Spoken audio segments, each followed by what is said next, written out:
Andito kami sa Hachiban Ramen. Dapat kasi manonood kami ng fireworks. Kaso ginabi na nga kami kaya inaya ko na lang si Maan na kumain kami ng ramen. Kasi gabi na, hindi na kami aabot sa fireworks. Baka pagdating namin doon, kami nilang 2 tao doon. Medyo matagal na nga akong hindi nakakapag-ramen kaya ako dito inaya si Maan. At pagpasok nga namin guys, medyo maraming tao. Bali open counter nga pala sila guys. Kitang-kita mo dito kung paano sila magluto ng ramen. Dito sa may counter, kakaunti lang ang tao. Pero doon sa lugar namin, medyo madami kaya hindi na ako masyado nakapag-video. At ito na nga guys, o-order na kami. Pero si Maan muna ang pinauna ko kasi wala pa akong alam kung anong kakainin ko. Mahilig talaga ako sa ramen guys.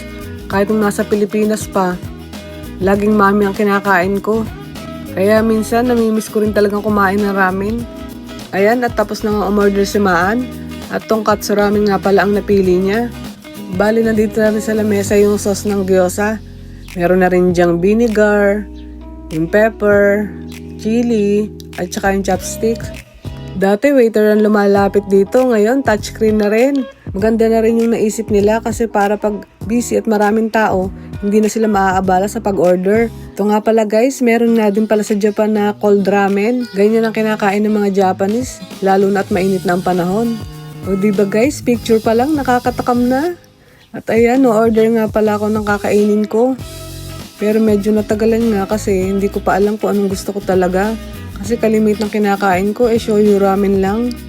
Hindi na ako nag-try ng iba guys simula nung dumating ako sa Japan.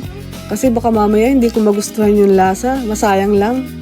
At buti malapit din ako kuhanan ng tubig. At ito na nga guys, dumating na yung order namin. Grabe, nag-iinusok pa siya. At yan naman ang ramen ni Maan. Itsura pa lang mukhang masarap na. At ayan guys, nakain na nga ako dyan. Sayang talaga yung fireworks dun sa Matsuri. Maganda kasi doon guys, may mga booth na mga karage, yakisoba. Pero okay lang yun, at least makakakain ako ng ramen. Yun lang guys, thank you for watching.